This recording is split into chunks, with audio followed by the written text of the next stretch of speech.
Bugun namanganlik nuroniylarga mehnat faxriysi ko'krak nishoni topshirish tantanasi o'tkazilyapti.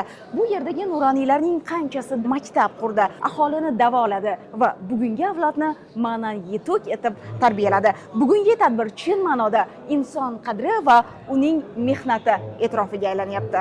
Namangan shahridagi ma'rifat maskani bugun nuroniylarning shodon kayfiyati va ularning mehnatlari tarannum etilgan kuy-qo'shiqlar bilan to'lib toshdi. O'zbekiston Respublikasi Prezidentining O'zbekiston faxriylarini qo'llab-quvvatlash, nuroniy jamg'armasi faoliyatini yanada takomillashtirish chora-tadbirlari to'g'risidagi farmoniga asosan Namanganda ham ko'p yillar davomida yurt istiqboli yo'lida samarali mehnat qilgan bir guruh nuroniylarga mehnat faxriysi ko'krak nishoni topshirish marosimi tantanali tashkil etildi. Namanganda nuroniylar bayrami.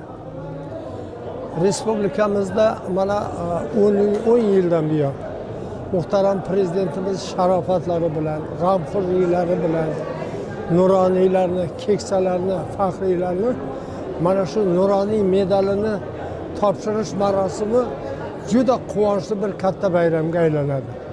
Odamlarni qarang, chehrasida qanday quvonch, qanday rozilik alomati. Muhtaram prezidentimiz aytadilar, keksalarni duosini olgan, keksalarni rozi qilgan yurtda kelajagi kam bo'lmaydi deydilar. Men o'ylayman, Namanganda atoqli nuroniylarning safi juda keng.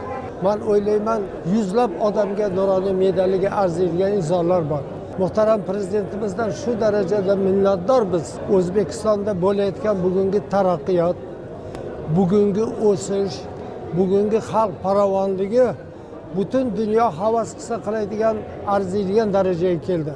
Nuroniylar baxtiyor bo'lgan, nuroniylar rozi bo'lgan yurtda hamisha taraqqiyot bo'ladi, kelajak bo'ladi, har bir kunimiz bayram bo'ladi.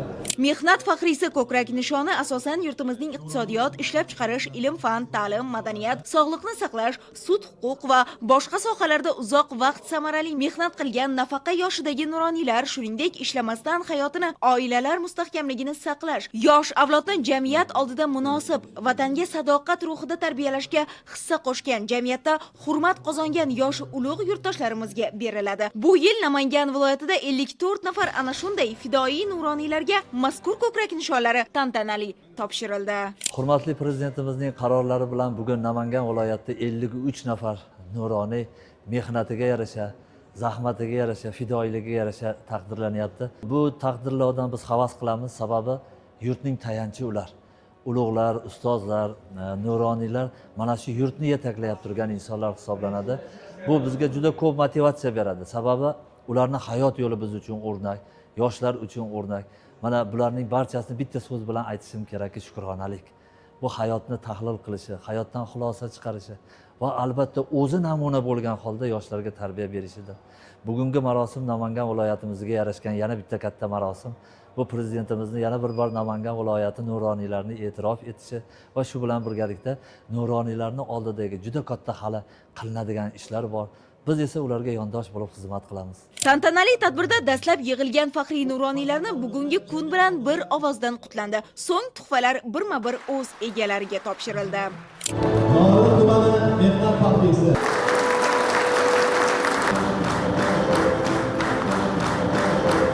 Avvalo mamlakatimizda biror bir e'tibor berilmagan odam yo'q.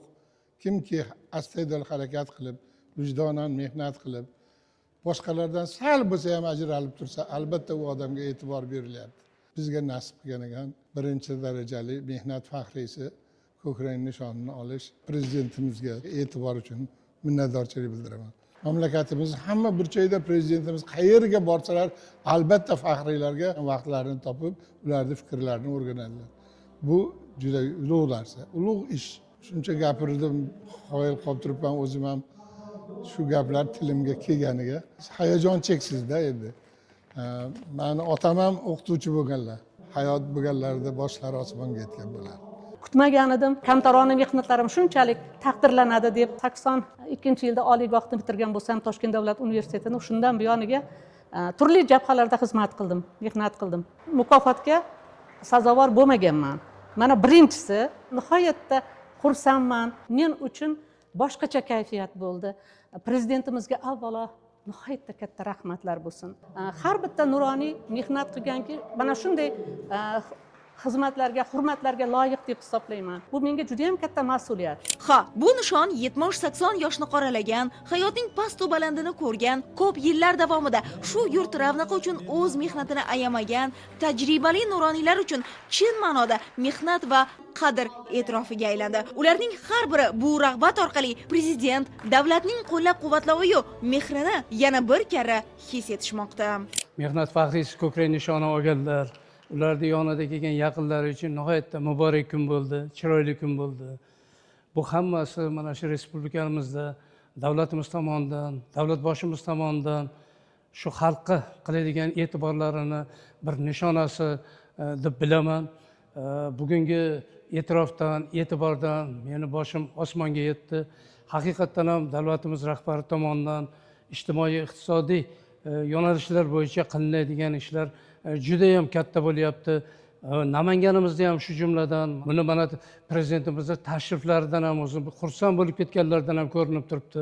Men bugun shukronalik bilan yashamoqdaman. Shu yoshga kirib davlatimiz tomonidan menga qilinadigan e'tirof, e'tiborlardan juda ham xursandman. Yurtimiz uchun, yurtimizning ravnaqi uchun uzoq yillar mehnat qilgan faxriylar mana shu yerda taqdirlanishdi. Shaxsan meni taqdirlayotganda nihoyatda xursand bo'lib ketdim. Kayfiyatimga kayfiyat qo'shilib ketdi. Kuch-quvvat qo'shilib ketdi. Bundan buyoqqa ham vatanimizni ravnaqi uchun yoshlar tarbiyasida butun kuchimni ayamasdan mehnat qilaman. Prezidentimizga juda ham katta rahmat deyman. Chunki ilgari bu faxriylar, nuroniylar bunaqa mehnatiga yarasha e'tirof olmagan.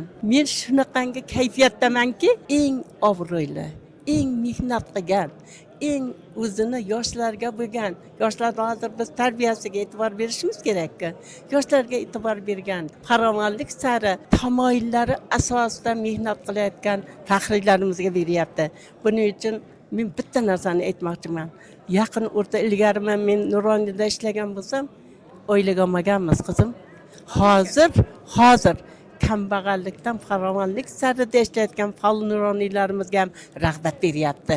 Men o'zim ham oilaga olyapman. Lekin yana ham aytamanki, bizga ikkita ne'matni berib qo'yibdi. Birinchisi bizni prezidentimizni berdi, Allohim o'zingga shukr. Ikkinchisi osmonimiz musaffo, yurtimiz tinch. Bunga biz faqat shukrona bilan yashaymiz. Bu shukronani yoshlarga aytishdan charchamaymiz. Keksalari e'zozlangan yurt hamisha yuksalaveradi. Bu rag'bat ularning kelgusi hayoti, faoliyatida ham mustahkam qanot bo'lib xizmat qiladi.